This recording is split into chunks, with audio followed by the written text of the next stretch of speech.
Dave, John,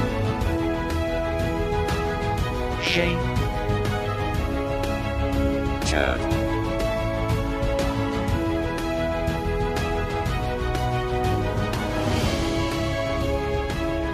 these Sci-Fi Guys. And we are the Sci-Fi Guys. I am Dave, and with me is Chad and John. Hello there. Did you say something, John? I said what herp. Oh, what herb? What up? He's like, what herb? So The arguably stupider version of what's up. oh, if you say so. It'd be live long and prosper. Something goofy like that. Yeah, we're not talking Star Trek tonight. We are talking a science fiction movie for those of you out there that watch us, and you're looking around, you're saying, "Where's Dr. Music?" Well, Shane could not be here with us tonight. Again, it's the summer. We're doing a lot of traveling. A lot of us, as a matter of fact, next week I'm going. Next week, I don't know. Next week or 2 weeks, you'll see a different background because we're going down. We're going down to Florida, just me and the wife. But what are we doing this week? What are we doing tonight? What movie Esta did we pregunta. watch? I don't speak Spanish. So John is going to translate everything we say in Spanish now for the rest of the night, okay? Yeah, that's funny. Well, the rest of the series. Yeah, for the rest Yo of the nece- series. I like that. Yo necesito práctico mi español, pero está bueno por este, pero no hablo español that good. Yeah, exactly. No upload. I know that one. So, whoops, wrong one. We don't need that one. Let me remove that slide. That was the video. We are talking about Tron Legacy. That's the movie we are discussing this evening. Because I can tell y'all a little sneak peek. At some point, we are going to do Tron Ares this year. We've already decided it, but I was like, ooh, before we do that, we need to make sure we see Tron Legacy, because I understand Ares is supposed to be a direct tie-in. Although after watching this movie, I don't see how, because spoiler. Well, I mean, in fairness, after the first one, you wouldn't have thought. Well, let's get into that. As Okay, much. so after the first one, the grid was still there, right? Yeah. Yeah, but So it was after a the different first one, grid, and that's 'cause he when Tron rebuilt was it, there. right? Tron was he was the watchdog and helping everything out, making sure everything worked in that realm, and then Jeff Bridges was the user and got sent home eventually. And then they found out Dillinger, why are they keep adding Dillinger into their movies? Would you ever, what is Jeff Bridges' name? I want to call him Clue, but it's not Clue. I mean, it was, what was his character's name? He played multiple characters, but golly, Yeah, that's my problem. I'm not going to have any memory of names. Tron Legacy cast. Here we go. Okay, yeah, Flynn. Golly, Kevin Flynn was Flynn. his last name. Kevin Flynn. Yeah, I'll just call him There you Flynn. All right. So he knew what Dillinger did. Dillinger's the one that stole it, but yet his son is on the board. Really? I know Flynn wasn't there, but I'm sure he would have told his son stories about Dillinger and all that. But again, his son was absent and was only there once. He wasn't even part of the board or anything like that. But his friend was on the board. What? Yeah, Alan was on the board. Yeah. The guy that played Tron. So, or did he? So, I don't think Bruce Boxleitner did any of the moves inside the suit. So, I don't think he had to put the costume back on. He just played Alan, and then they just used the name Tron. Well, it was what did he call him? They didn't call him Tron. He called him until the very end, and he was like, "That's Tron." Oh, it starts with an R. Ridzinger, Rizinger, Rizzler. Rizor. Rizzler. That's what it was. Rizzler. He kept calling him Rizzler, and then he was like, he reprogrammed Rizzler. That's Tron. I know it. So, and of course we get the whole, I fight for the users, and then boom, boom, boom, boom. So, what'd you guys think of the movie? What'd you think? I mean, I guess we have to do a synopsis. Who picked this? Me, technically. You did. Hey, Yeah. John, give us a brief synopsis of the movie. Hey, so basically, the hero of Tron has a son, and then he disappears for a while, and then we find out later he disappears into a new grid he made, and then the son ends up in this said grid, and they end up having to fight basically two versions of said father in the digital world in order to try to keep the digital world from entering the real world and taking over and destroying everything. And that is the best quick summary I think I can give for Tron Legacy. I'll go with that. I think that sounded fine. So what did you guys think of the movie itself? All right. We're looking at special effects. We're looking at plot holes. We're looking at everything. I enjoyed it. I thought considering also it was 30 years after the fact, I mean, exactly 30 years. I mean, the first one was released in 1981. No, it was over 30. Yeah. It was 30, 33. Because then this one was released in 2011. So no, it was exactly 30 years. Yeah, 81 to 2011. And since Dr. Music isn't here, I'm just going to go ahead and I did do a little research, just a little bit of the music, because I know Shane would want us to.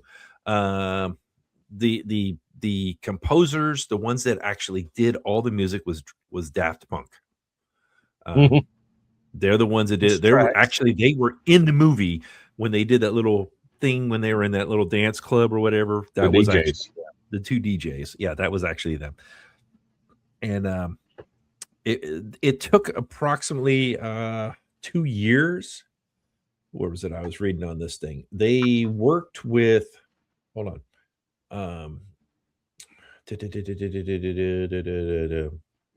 French duo. Hold on. It was, oh, great. Now there's an ad. Shut up. I don't want to see this stupid ad. Ads fight again. Gotta get ad block.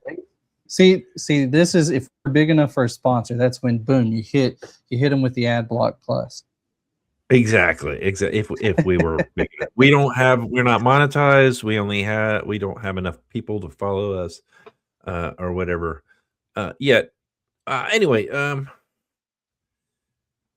here was it. They worked on it for 2 years with an orchestra and arranger Joseph Trapanese. Okay. You're like, who in the heck is this guy? Well, he did a Transformers Age of Extinction, Straight Out of Compton, and The Greatest Showman. So, I mean, Greatest Showman was actually pretty good from what I remember about it.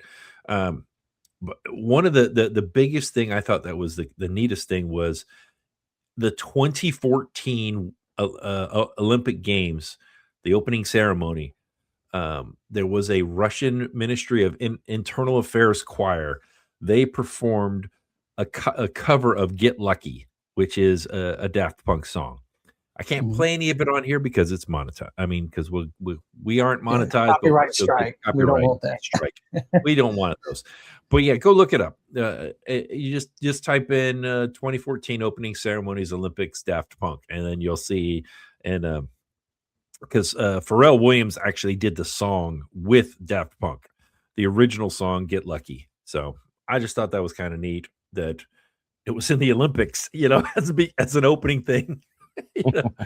So but yeah, I thought the music really, I mean, it really kept the beat going along, especially the background, because it was more of the techno, I want to call it techno disco. I don't know exactly the term of it, but it just techno, I guess, is probably the better term. It really fit the theme of everything. What'd you guys think of visually? I know it was different than the original Tron, but yeah, it had to be 30 years. It had to be different. 30 years apart, but the visual effects I liked. It, like I said, I told Dave before we got started, I just watched this movie. That way, hey, it kept me into the movie. Then there was no kind of, there were some slow parts, but not enough to lose your interest. Where you, okay, I can go do this. But the visual effects, I really like the light cycle battles. You Mhm. saw it more in this one than you did in the original. So Well, the original, it's funny. The original, if you can see the arcade behind me, it's actually that's the original Tron game that's up on the screen. And there's 4 different levels that you could do. You know, you had the grid bugs, you had the MCP, you had light cycles, and then you had the tanks. Well, of course, in the original movie, they kind of took those and turned them into the movie, um, which was, of course, unheard of at the time back in early 80s. And then so this one, they were like, okay, we want to have those same similar, some of the things, everyone loved, like Chad said, everybody loved the light cycles. On the original game, that was probably the best. Everyone wanted to do that one. That of the 4 you could do, the light cycles was always the number one that everyone always wanted to do. So I get why they put it in this movie. I liked how they updated the recognizers too, where they weren't so boxy and square. They kind of had a little rounded edge to them and all that to make them look a little bit cleaner.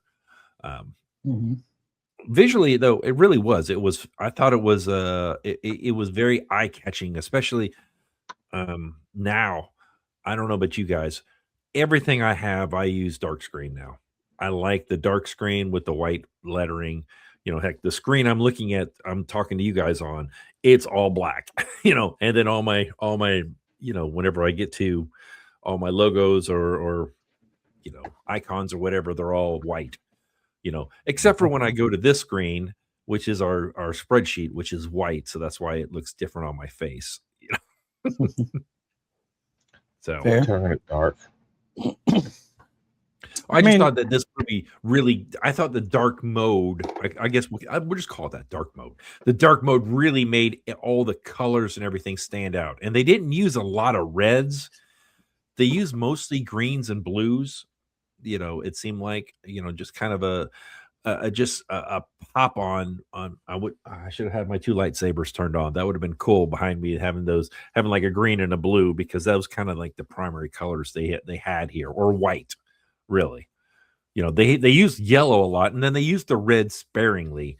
That the red was always the bad guys. Yeah. John, you were going to say something. I think I interrupted you. No, you're fine. I was just say overall, I think one of the things I appreciated is the updated look, but it still looked like a game. And I think realistically they can get away with that because it was supposed to be in a game originally. But I think it worked to their advantage because a lot of the CGI, you're like, oh, I can tell it's CGI, but it doesn't matter because it fits the story. And I think that's key because I think, like we've discussed, a lot of the more modern movies we've watched sometimes struggle with getting graphics that don't look so much like graphics and they don't look as realistic because we had that golden age of like everything looks real. And then we moved into, okay, we just need a movie every 2 years and it's starting to look pretty sloppy. And I think this would have looked sloppy if it weren't for the fact that the story could use it. And so you kind of have that mix of like, well, it looks almost like a sloppier CGI, but it works because it's intended for the story. And so I think they did a good job of blending graphics with story and giving us something as the audience that's visually striking, because there are plenty of times where it's not like, poor CGI and you get cool effects and cool things like that. But when it was necessary, they used it to draw you into the world. And I think I appreciated that a lot. And then overall, of course, I mean, Daft Punk, they're fun to listen to in general. I don't necessarily like all their lyrics, but for this world, I think they are probably the best group that could have done something. Yeah. I concur with that. I the only thing I would, the big knock I would have is when you had Jeff Bridges as a younger person, not Clue, because I get Clue you could get away with, the imperfections in the CGI with him. Mhm. But when he was there talking to his son, I could tell that was all CGI. I didn't think they did a very good job at that point. Of course, it was 2011, so I don't think that was in the golden age of CGI yet. So No, not quite. yeah, so I mean, they weren't quite there yet for that. You know what I'm saying? I almost think that they would have done better of having him shave his beard and just done makeup or something on him to make him look younger. You know, because they you know, you can still do a lot with practical effects, you know, or something along that line to make it a younger version of him, where it still looked like him from the original movie, you know, from back in '81. So, I mean, that's the biggest knock I have on that is the CGI part of it when it was in the real world, when Yeah. he was in the real world. Mhm. But yeah, Yeah, it looked weird. I was always close to watching. I'm like, is this a CGI film? But then you look at the sun. No, you can tell it on Jeff Bridges. He was computer generated. yeah. I mean, other than that part, I thought like John said, anything in the grid was no problem. I mean, even you could even see the younger version when they did the younger version of Bruce Boxleiter of when Tron was the younger version of Tron. That you notice they didn't zoom in on him a lot. They just did that quick, you know, where the three of them were together, and then later on after that, it's when he was fighting, and it was, you know, such a far away shot that you know they didn't have to make it look great. So I'm kind of glad that they covered Tron's face up the entire movie. You know, and they just called him Rizzler the whole time. You know, Yeah. I kind of like that. I think they could have done something a little bit better with the reveal, which we'll get into later on. But I was glad that they didn't. I don't know. It seems weird when your movie is called Tron. Again, I'm going to go back to Godzilla. When your movie is called Tron, even Tron Legacy, and Tron is not in the movie up until the very end, is it really Tron? You know, I know they're going off the name of their first one, but Yeah. well, the first one actually, Tron was not the main character. He Oh. was And see, that's also true. It's important. a side character. Well, while we're speaking Flynn of was the- issues, Yeah. you know what I don't understand? This disc that is full of very important information on every single person. I don't know why I didn't think about it into this film. Why is that what we're flinging around? Like, oh, this is super important. Oh, it's my only weapon. Why is our weapon the thing that's also super important to keep? I don't understand. Well, Yeah. maybe it was just nobody thought to take a disc. Only Clue wanted Kevin Flynn's disc, try and get the only meaningful disc you want to get. I mean, yeah, sure, but we're still flinging them around like nobody's business. Like, haha, take it. No. Well, if that's my Yeah. lifeline, I'm keeping that sucker on me. I'm coming up with Well, another weapon. And then when He reprograms the program. well, no, when Sam goes into the grid, he doesn't have a disc, and then they give him a disc. And it's like, okay. So that disc technically should be blank. There should be nothing on it at all. But yet, when Flynn got it, he was able to say, "Oh, you're my son. Oh, okay," or "You're his son," or what, you know, and see everything of how he got there. You know, and it's like, what? And what was that? That was something alive there or something. Anyway, where's our next part? I think we've kind of done this. Let's go ahead and rate this movie.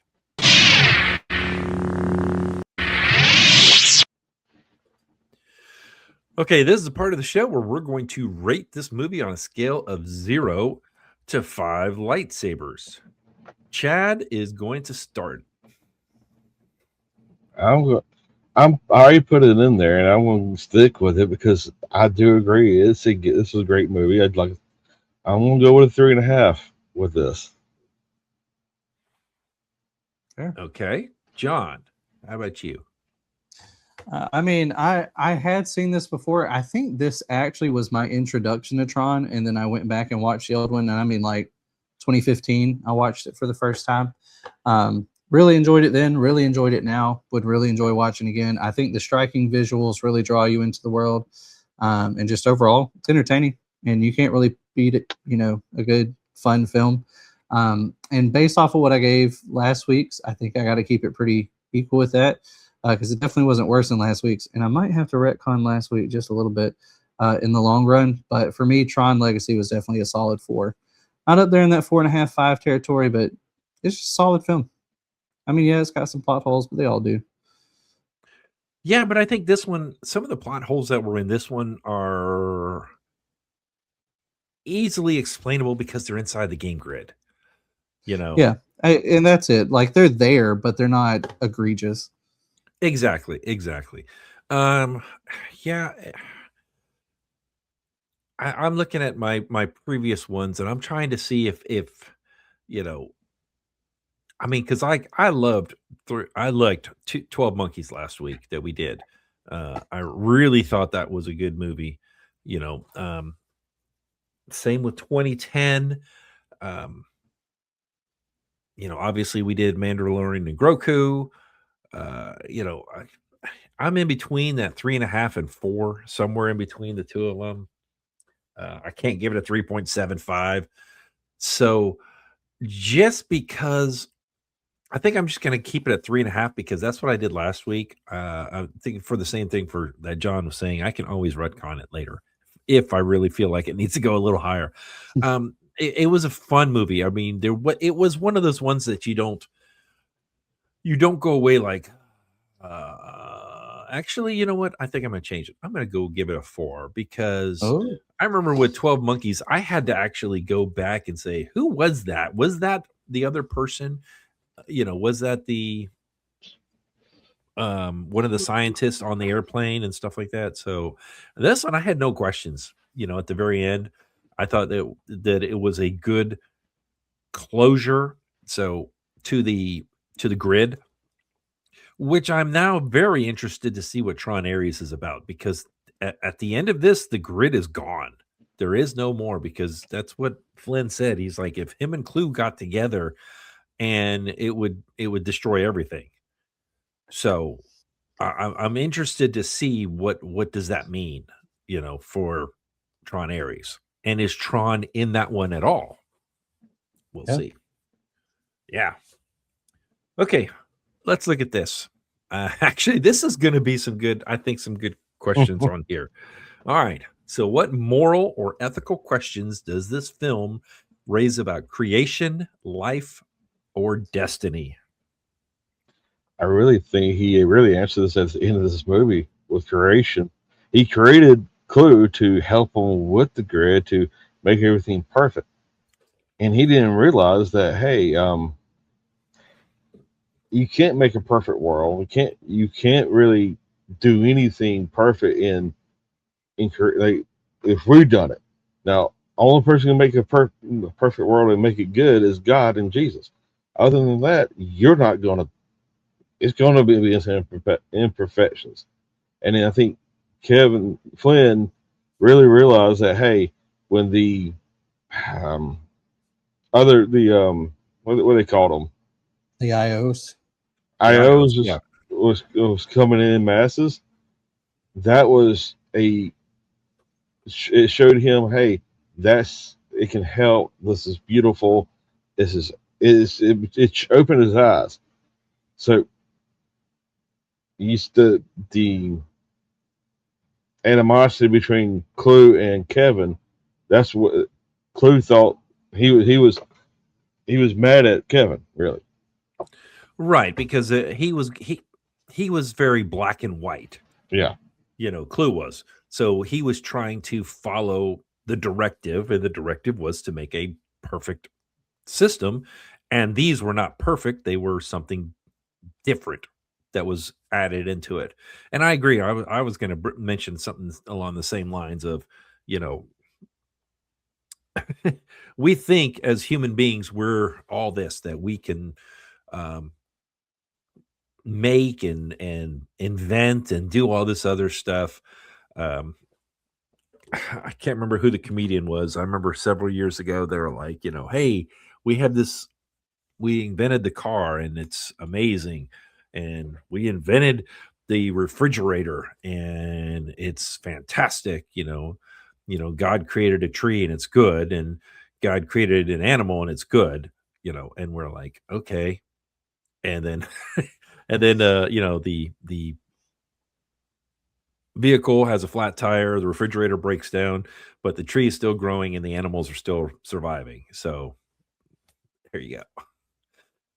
Yeah, I mean, I really thought that, I didn't want to get too much in the destiny part, because I didn't really think Sam had much of a destiny, or even Kevin for that matter. I just think that especially going along, excuse me, got something in my eye. Had with the When we try to play creator and we try to play God, it always backfires. I mean, every movie that we've seen that we've done this in, it always backfires.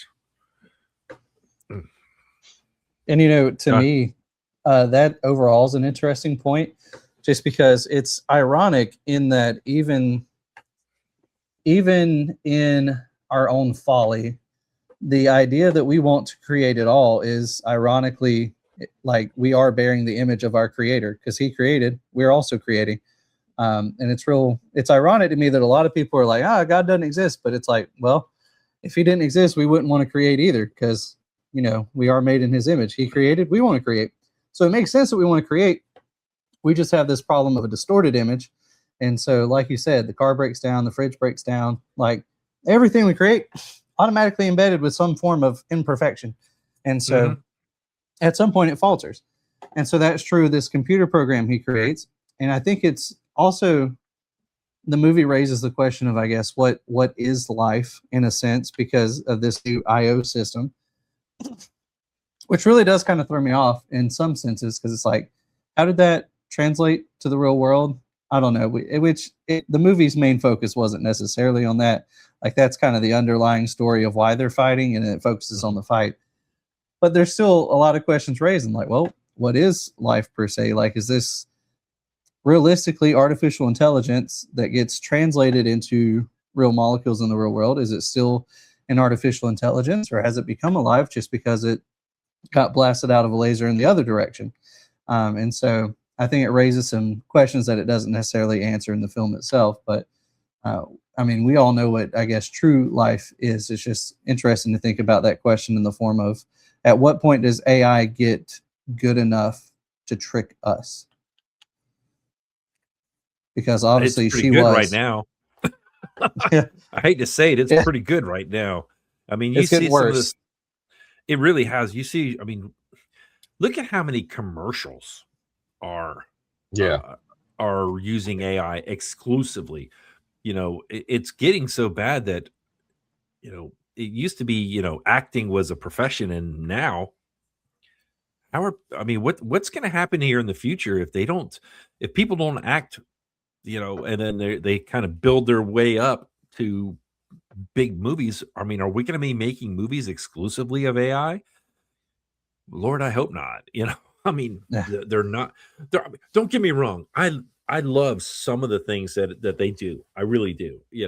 Like I binge on all the stuff with Chuck Norris, where it has Chuck Norris be jumping into different movies, and then you see him kick, like they're doing Grease Lightning, and then he kicks Danny Zuko, and then he grabs Sandra Dee and then gives her a kiss or something, things like that, where it's just like those kind of things I love. I'm just like, that's my inner child is like, well, what happens if Chuck Norris was in this movie and this, and then of course AI makes it happen pretty regularly. But it is scary on how good it has gotten. I mean, I think it goes back to the like John was saying, the CGI and how good it got for so long. and then it gets to a point where it's like, oh, okay. Well, I'm hoping we get to that point where we're like, this is, I mean, where you can just spot something a mile away that, hey, that's AI, you know. I don't know, Chad, you see it probably more than we do in your field, you know. yeah, I see it, but where I work, we're kind of limited down to almost nothing right now. we trying to get in, well, they're using it, but not as much as people wanted to. Yeah, I mean, I agree. I mean, that's, I don't know if you guys noticed, I got rid of the AI song and everything, and all. I was just like, Mhm. you know, I don't really feel comfortable. I mean, especially with how much it's out there. You know, I just kind of had an epiphany one day that I was just like, look, I mean, I mean, if you're just scrolling through shorts or what is it? No, Facebook has what, reels. If you're just kind of Yeah. going through those, how many of them are? I mean, Yeah, they might be great shows that I saw when I was a kid in the 70s, but then they're kind of modernizing, you know, like they're putting Batman and Superman together and they're walking around and talking, and I'm like, okay, that's cool, but no, at least YouTube has gotten smart and they actually document that, hey, this is AI. This is AI. This is AI. They have to do that now. There's a button you have to check at the end of this. I have to say, hey, did we use AI in anything in our movie? You know, in our movie. Yeah, we're a movie. Yeah, everybody. You know, no, we're not in a movie. Guys, it's just with AI. It's going to be on a soapbox if we keep going on this. AI, people use it. Inferious people use it to do inferious things. This is true, and that kind of goes back to the movie. Let's kind of wrap it back around to the movie where he made Clue. Clue looked just like Flynn. Where even Sam, when Sam got there, he was like, you know, and he was like, no, No, and I'm not.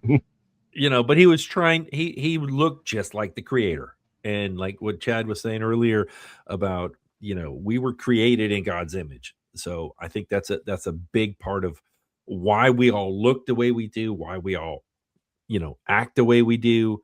You know, I think there's times where we can get too big for our britches. Let's put it that way. Let's go to the next question. All right. How do characters express faith? It's in themselves and others or in something beyond. Well, You know, old Kevin, I'll say old Kevin, the whole film, he expresses faith in just something better, right? Just this idea of those IOs and what they could mean for people and just a better world overall. And I think, so one of my favorite band's favorite songs says, you know, the proof is in the adversary. And so it's like the proof is in the enemy. And the fact that Clue is so against it shows how good, really, I guess, he was trying to go for it. And so just that constant faith in, like, no, we can build a better world with the IOs and that sort of idea. I think that just overall streamlined faith was pretty solid in just in creating a better world and humanity. And even from the start of him getting sucked into the world, kind of that being his goal originally when he discovered them. And so he set that tone and he kept it, including staying in the grid for a long time, trying to protect her. And so just that continuous faith in a better. yeah, I was thinking Sam had a lot of faith in his dad, in Kevin, you know, because he was like, no, he didn't just run away from us. You know, either something happened to him, we don't know, you know, but I still have faith that someday he's going to walk through that door. He's going to say, you know, hey guys, how you doing? You know, or, hey, I was until he got to the grid himself and then found out that he had been trapped there for 30 years, you know, and he was like, yeah, it's been 30 years. And then of course he's like, it's been a lifetime here. You know, the time here is not the same as it is there. You know, 30 years there is nothing. It's been eons and, you know, eons and eons here. It was 84, and I don't know what year it was, say 2011, where the movie was made. So you're looking at almost 26 years, 27 years. Yeah, 27. Well, let's just say mid-20s. You know, Yeah. that it was a long time for that in us in our world, in the gaming world, though, it was he said the line in there that he's like, "Oh, you don't know half of it." I mean, it's been decades Light and decades and cycles. decades. Yeah, cycle tons. So the thing is, talking about faith. I think all three of the main all three of the characters are trying to get to the portal.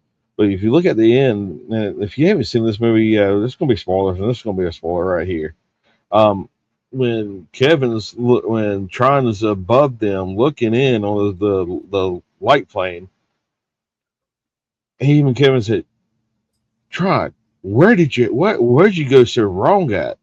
And then the thing, you didn't hear him, you just knew by the like he realized what was going on, and he clicked. Something clicked there.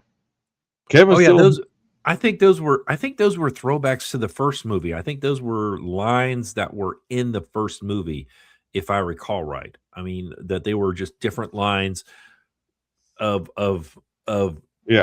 things that Flynn was talking to him originally back in 81. And like when he said, hey, I fight for the, because that's what Tron was in the original movie, was he fought for the users, not the grid, So yeah, I think that was he had faith. Kevin told, what's the last IO? What was her name? Akora. Hey, you need to make sure you get my son out of here. Like he kind of figured it. Him and Clue was about to go at it, and Sam and Clara's got to get out. So he had faith in her to get the son out. Hey, go do it. Yeah. Well, I think this is a good place. Let's see what we can do with it. Indeed. That's right. Let's see how we can fix it or improve it. Let's call it fixing it or improving it, because it was a good movie. We all rated it pretty high. I think one of the things I would have liked to have had, when that part where Chad was just talking about with Tron, when he started thinking that, I would have loved to have seen the mask come back and seen the original Tron that we saw, maybe even have his whole body transfer to the original Tron outfit or something. I think that would have been cool. And then either that, or else when he was getting ready to, when he was going back and getting ready to run into Clue, I would have loved for him to say, hey, no, I'm not Whistler, I am Tron. Boom. And then it happens, or something like that. I was confused on when Flynn was taking the things out of Quera. He was looking at her disc, and then he was like, ooh, look at this. Ooh, and then throws it away or whatever. And I was like, that part didn't quite make sense to me. I think it would have been cool if he just looked at it and he's like, oh my, she's already repairing herself. Something like that, to show that the IOs they generated on their own, and they were able to fix themselves or something, and how that would be the next step of, I know we've been talking about God a lot, but evolution for them. I don't know. I just think that would be something neat. I mean, I think I would have liked a different actors for Sam. I thought he was very flat. That's about the only thing. I think they could have done somebody maybe even just a little bit younger, instead of being so old or whatever. I mean, I got the point where he was good on his motorcycle, so that helped him in the light cycle battle, And then there was the part where he had that other stick that turned into a light cycle, and he just put it in his pocket, and then you never saw him use it again. I think they should have used that, since they showed him putting it in his pocket, he should have used it again at some other point. So I don't know. Somebody else think of something. I mean, you hit what John Gum. Oh, I was being stupid anyway. But okay. So to me, the big thing I think I would have liked to have seen to improve is give us more of a real world villain outside of the grid. Mhm. I think I almost would have preferred to have seen the corporate side be the villain more, because Sam's really attacking them. And I think at some point I would have preferred to have seen maybe he discovers in their files that they actually trapped his dad in again, something like that. I think, or even, Kind of going back to the original Dillinger, how Yeah. he was stole all the stuff, and it was both worlds. It was the gaming world and the corporate world. Well, if you look at when he did all that very beginning of this movie, the Illusion Son, he put it in there. He wrote, "Hey, kill this." He was trying to go in and fix something. Hey, all right, we get. Yeah, or even have Dillinger, another Dillinger, since he was on the board, and have it like father, like son. Or the double turn, where his real life friend, Kevin's real life friend, turns on. I can't remember his name now. Alan. Yes, have Alan was turn. Tron originally, so I don't think he would have. No, but see, that's the big twist. You just really got to turn the knife and twist it in. That he was like, no, I decided to take over the company myself. Blah blah blah blah. Yeah, because greed, power. That would have been. Although, that would be sad to watch. That would. Those of us that fell in love with Tron originally. But see, that's the point. That's what this film needed 30 years later, was a hard twist of the knife. The slow con. It was a little soft. Yeah. I think they could. I have no idea what Tron Ares is going to be about. So, I mean, I'm hoping that they're gonna go on and talk more about Cora now that she's in the real world and what she's, and I'm just trying to figure out, when they're in the real world, how do they have powers and stuff when it's all ones and zeros? How is that going to even, if that's even what the movie's about? I mean, what I don't understand what Clue's idea was of taking over the real world. I think they could have changed the premise of, that this is our world and that we're going to take over the real world by taking over their digital footprint or something. You know what I'm saying? Because everything now is online. Everything now is, heck, I mean, do you carry cash anymore? Most people don't. I mean, I carry a little bit, but we very rarely carry cash. Everything is on a card anymore.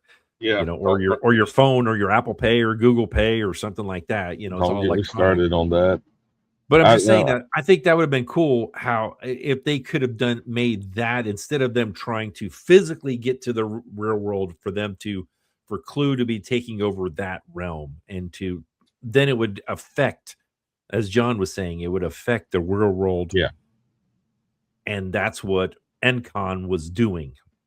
Was they were trying to basically take over both of them, the real world, via the digital realm of finances, and basically what the MCP did in the first movie, almost the same style. Who knows? All right. Well, anybody else got anything else? I think that was a good talk. Miss Shane this week, but it's good when we've had lately we've had some decent movies. I remember we had some stinkers there for a while, and we've had a good realm of good movies. I'm hoping that the next one is. I'm hoping. None of us have ever seen it.